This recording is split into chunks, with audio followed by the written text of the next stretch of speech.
Welcome back to They Did What? Your source for the internet's craziest, most entertaining stories, where I go with them, analyze them, and most certainly make fun of them. Today, I'm going to go to a story titled, Would I Be the A-Hole for Ghosting My Ex-Wife? And a shout out to AM for sending this story. And guys, this story is about a guy, he is 32, and made the very foolish mistake of getting married ridiculously young. He was 23, girl, his fiancée or wife was 21. And to no surprise, it didn't work out, because she cheated on him. And this guy was a great guy, didn't matter, she cheated on him with somebody else that she was in love with. Well, this guy moved on, you're going to see, and is now doing great, and guess who's back all these years later, looking for a second chance? Because guess what? Her life isn't going so well, and this dude has been kicking butt and taking names on his grind, on his purpose, and he's a catch, big time. And I thought we'd go over here, guys, to show you that, like I said, if things aren't going well, they always come back. They're going to go back to that nice guy that their perception has never changed, and we'll take them back. And you guys should not make the mistake of doing that. And also, you're going to see that he's getting some push from his family about getting back with her because they know her family. And you got to do what's best for you no matter what, even if it means pissing your parents off. Okay? But, yeah, you're going to see exactly. And by the way, this is going to sound like he's going to mention this like a corny Christmas movie, but according to him, this is true, so we're going to take it like that. So it starts off, it says here, I know you're going to say this story is fake and that you saw this Hallmark Christmas movie before, and I'm right there with you. Honestly, I wouldn't believe it either if it didn't happen to me. So if you can't believe it, then just pretend and give me advice anyway, like I'm a real person, because I am. He says, I'm 32 years old, and I met Sarah, who's now a 30-year-old female, in grade school in our small town. She was my first everything, girlfriend, love, and eventually wife. And obviously, first time he hooked up. We both went to college together, and after I graduated, we got married when I was 23 years old, and she was 21. Smack! Are you freaking crazy? Why?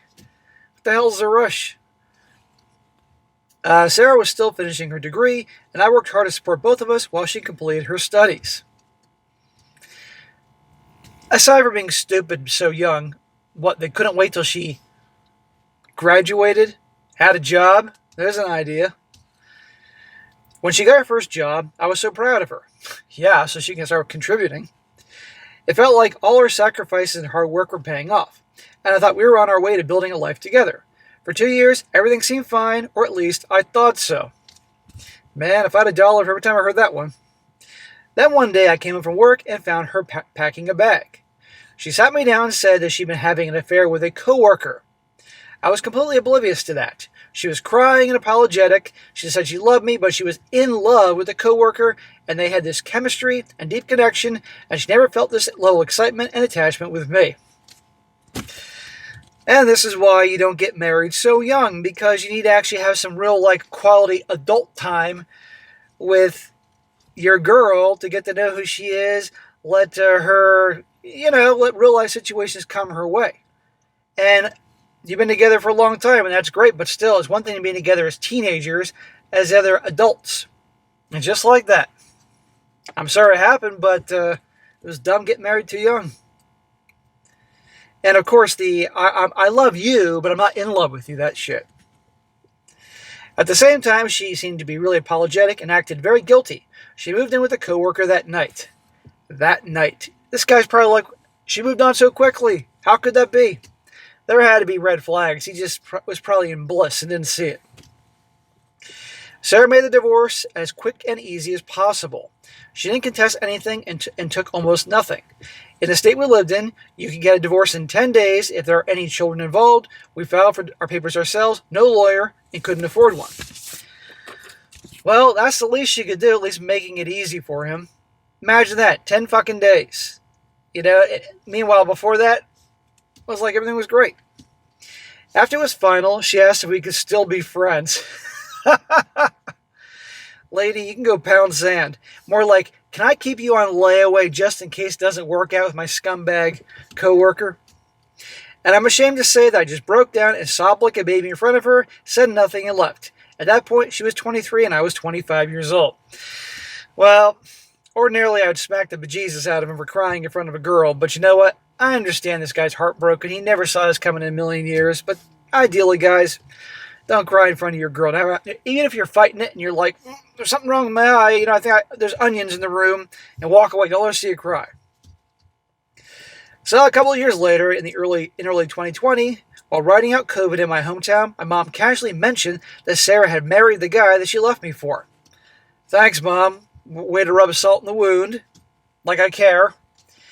Apparently, Sarah's parents and mine had talked about it since they're longtime friends, and Sarah's parents were hesitant about the marriage but supported her. Hearing that stung. I'd done everything I could to move on, but knowing she had married her affair partner felt like reopening the wound. Yeah, exactly. But let's be honest, he'd find out about this shit anyway. I told my mom, as kindly as I could, that I didn't want to hear about Sarah anymore. She understood and never brought it up again. I was broken and depressed at first, but I went to see a therapist and got on some medication. I got some certifications, and through a friend from college, I got an interview with a global consulting company. Good for you, dude. You were hurting, you're in a bad place, working on yourself, and then you're moving up in the world. That's all you can do. Focus on your purpose. My friend was married and couldn't do the amount of travel that job required, so he pushed hard for me to get that position. So I started traveling around the world and pretty much worked all the time at first. On any given day, I was either in the gym, working, or having a virtual therapy session at 3 o'clock in the morning. I was a dull boy. I got into incredible shape thanks to lifting and running, and eventually I got a long-term project in Romania and was able to meet and have relationships with women. Great. That's awesome. You see, the shit he's doing now, that's what he should have been doing in his early 20s. He was chasing relationships and bonding and all that when he should have been chasing his purpose, his grind. He made his girlfriend and marriage and relationships his purpose. That's what so many guys have been conditioned to do. And notice it's the girls that are chasing purpose, like success and career and all that. That's what the feminist movement's been trying to do, switch things around. Look how well that's worked out. But good for him, he's moved on. Fast forward a few years. Recently I had a few weeks of vacation saved up, and I wanted to spend Christmas in Iceland. I went to my parents' place in my hometown for Thanksgiving with my sister and brother. Last Thursday, I was at the local independent drugstore in what passes for downtown in my hometown. It has a lunch counter like an old-fashioned drugstore. I got a cup of coffee, sat down at the counter, and drinking when Sarah just sat down beside me and said hello. I can see where this is going, sounding like a Hallmark Christmas movie. Well, look, there are small towns all over the country here. I came from one most of my life from one. And still you can go to an old place with a lunch counter and all that in my small town, Pennsylvania. And guess what? Other people that I went to high school with come back home over the holiday. So it's not absurd to run into this chick. She was super nervous and red in the face. Maybe it was the cold weather. I was shocked and just sat there looking at her. I was exploding inside, but I kept my cool outwardly. Well, good for you. And oh yeah, P.S. Please fucking leave, Sarah. She was still beautiful. She was actually very fit herself and had lost her baby face and became even more beautiful. Smack! I don't like where this is going, dude. She started off by apologizing for the way she ended our marriage. You mean the way you were fucking some other dude behind my back? And the way you just moved in with them the next day and all that? That you're a cheater and a liar and a manipulator? All that? I told her she already apologized like 100 times when she dumped me, but she insisted that she was young and stupid, and every time she realized how much she had hurt me. Bullshit, bullshit, bullshit. No, what she realized is that this guy here was a great catch. And she ruined it with some dude who probably cheated on her. She doesn't care how she hurt him. She's hurting. She wanted to meet me later in a less crowded spot with fewer spies, small town remember. I shook my head and said no, and told her frankly that I didn't see what I could possibly get out of meeting with her again. Exactly. Don't meet up with her. That kind of took the wind out of her sails, and she was kind of deflated. Yeah, because she thought you were Mr. Nice Guy that would do that. She admitted that it was probably more for her than for me. She said that I'd get closure, not only for how she ended things, but for the kind of person she was back then. He doesn't want closure. If there was any closure that should have happened is that she should have closed her legs, but she didn't, and look what happened. She wanted to tell me about how she changed and what she's learned about herself and what real love is. She wanted me to see that the person she became is someone that I could respect and maybe friends with again. Yeah, she's really going to all this trouble just to be friends.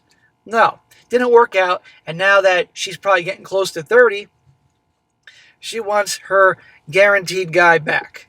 And not to mention the guy who's now in fantastic shape, probably making good money, traveling the world, interesting.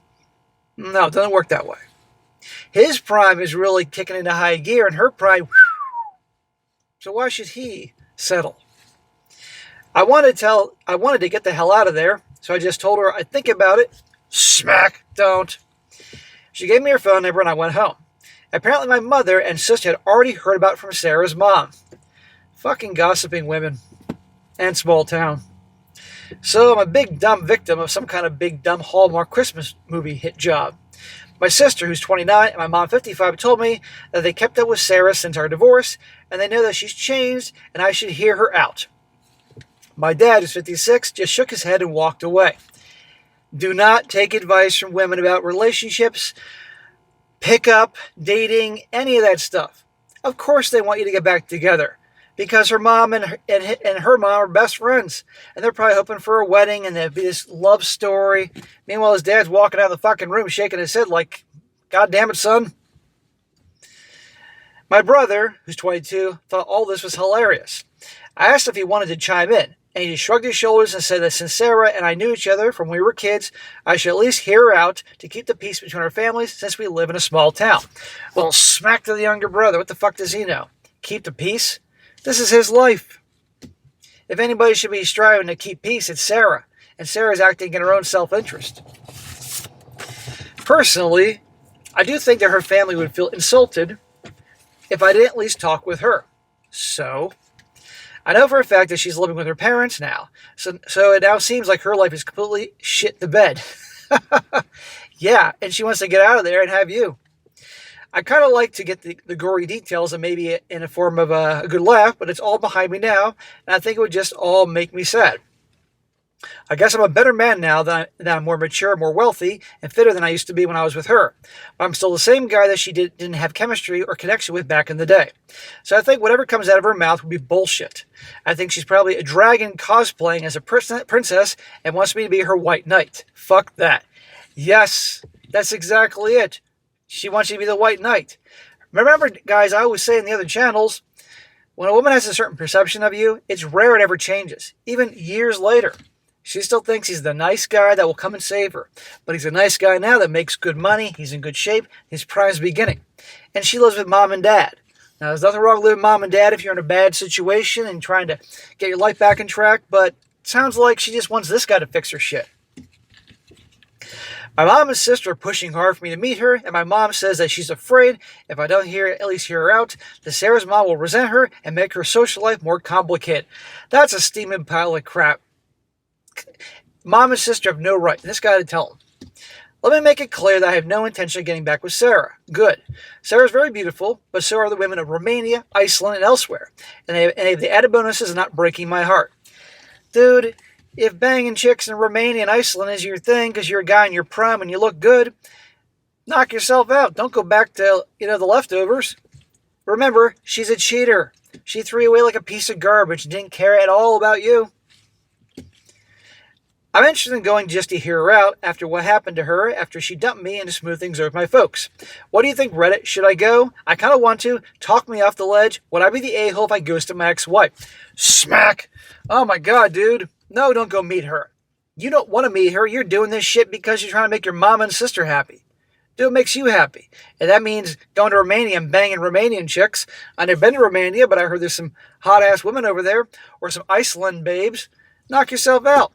You don't go back to the past. She threw you away like garbage. You take her back, I guarantee the next time she gets the butterflies from her coworker, she'll be back to how she was. No, absolutely not. So you can tell mom and sister very nicely at first, mom and sister, I'm taking care of me. And by the way, mom and sister, why am I not your top priority? How about that? And by the way, Dad, you're sitting over there having your beer watching football. Would you chime in here, please? Do you think that's a good idea? No, son, it's not a good idea. Thank you, Dad. That's what you need to do. And don't go fucking see her. Again, closure, she should have closed her fucking legs years ago. So anyhow, guys, there you go. But anyway, guys, you never take them back. Never take back a cheater. But it's always funny how when things go bad, they always come back. Anyhow, that is it for today. Be sure to comment down below. Let us think about this. And guys, also, if you got a good story that you found, definitely send it my way. strongsuccessfulmail@gmail.com. Just get some time to get to it. I definitely will when I get a chance. And be sure to like the video, share with your friends, and subscribe. I'll catch you next time.